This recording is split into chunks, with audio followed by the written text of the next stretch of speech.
This place, it's like a dream, surreal and far removed from reality. I arrived here 10 years ago for the first time. I traveled by train through Europe in 2013 and met a girl at a bar in Copenhagen. She told me that if I was aiming to find a good camp area and beautiful nature, I would need to go to Bergslagssleden, the heart of Sweden. Even though it was 2 a.m., I still got up at 6 a.m. and boarded a train that would get on a boat and then bring me to Örebro. I got out one station early at Söder, and that forced me to walk through the city center to get at the bus station near the central station. These mistakes, my inexperience, my naivety, they led me to seeing way outside the paved roads. I was not in luck. For a few days straight I had rain like you could only see it here. Again, being unprepared had all my clothes soaked. There are beautiful shelters and I ended up sitting in my sleeping bag for 2 nights and 3 days. Fires would not burn.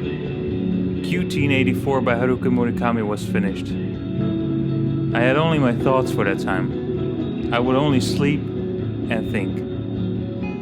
I could not move, I could just wait. Not having found a particular insight, I was destined to come back and find a portal to the parallel realm that existed here.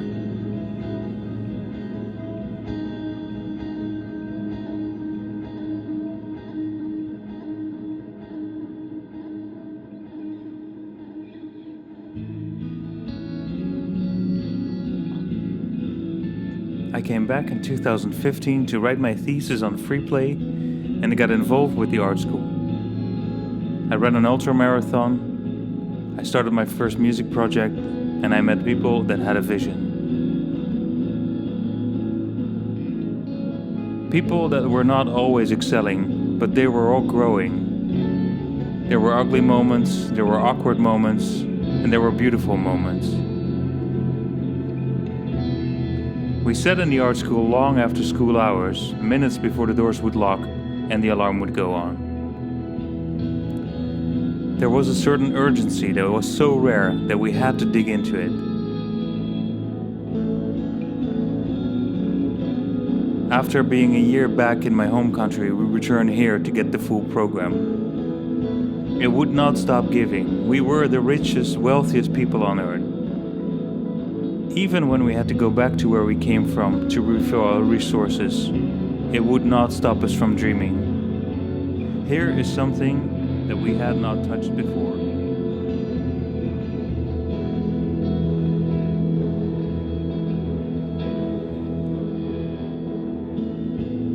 In the time we were back in our home country, for 3 years, we finished business, graduated university, all the while preparing our return. It was inevitable. An accident at work caused me to lose 2 fingers on my right hand. In every circumstance, a hardship. As a musician, definitely a challenge. I did not really do anything for half a year except trying to make music. But I was not here. It had me navigate through the darkest mental places imaginable. With a sudden change to my body that I did not ask for, I had to hold on for dear life. Luckily, the last time I wanted to take my own life was 10 years ago and I made myself a promise to not go to this place again. I know that change is inevitable. Can I keep up with those changes? Can I adjust myself to any new circumstances and invent new ways of thinking? Can I stop habits? Can I start rituals? It's always easier to add things than to take them away. It's always easier to excuse ourselves. And grief is a killer. Having to wear my hand all day long with me can be exhausting and it puts me on the spot. Weirdly, it gives me confidence I have not experienced before. It makes me vulnerable.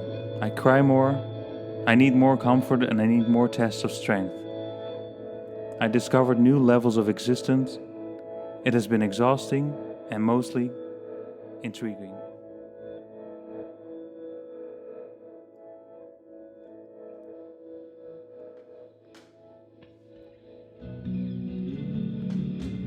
The size of a year is an idea, a concept. It is a personal year and can start every day. You can live in a certain year and then you can want to live that year again and again and again. It can be a year in art school or a year of traveling. It can be a year of a close group of new friends or old friends. It can be a year that you really don't like, a year that seems like a total disaster. It can be a year in which you see things with a new vision and new ideas. And you will learn from it, and you will grow, and you will leave things behind, and you will hold on to new things. You will hate with a passion and you will love with new intentions. I discovered many things in the 3 years I was honored to go through. Not every calendar year is a year. Yet, somehow, it is always close to 365 days, 52 weeks, 12 months, or even better, 4 seasons. And you will come out differently. It will transform you.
In Colorless Tsukuri Tazaki and His Years of Pilgrimage, a book by Haruki Murakami, the 36-year-old protagonist has never resolved his issues since he got abandoned by his childhood friends that needed just a phone call to tell him they did not want to see him anymore nor be associated, while they used to do everything together like the 5 digits of a hand.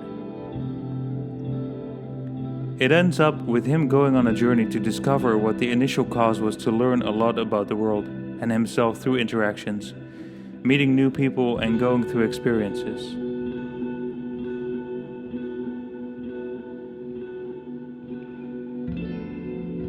I come a long way from being in odd places. The church I grew up in said that the world was a bad place. The church I resided in after that grabbed every piece of information to prove they're right, but never they're wrong. The university I attended did not make room for me in my position. I wasn't granted their approval. The workplace where I lost 2 fingers never really embraced me. Not being 100% accepted, not being celebrated for a long time taught me strong boundaries, but it took a while to guard them with confidence. And I isolated myself at times, but I always needed to go back to interact with people to be someone. In the end, the only thing that matters is that I've been able to find or make these years where I wanted to be in over and over again. We all grow. We all go out there and try to make the best of our lives. We all try to find identity and meaning. We all dig a little deeper sometimes. Everything matters.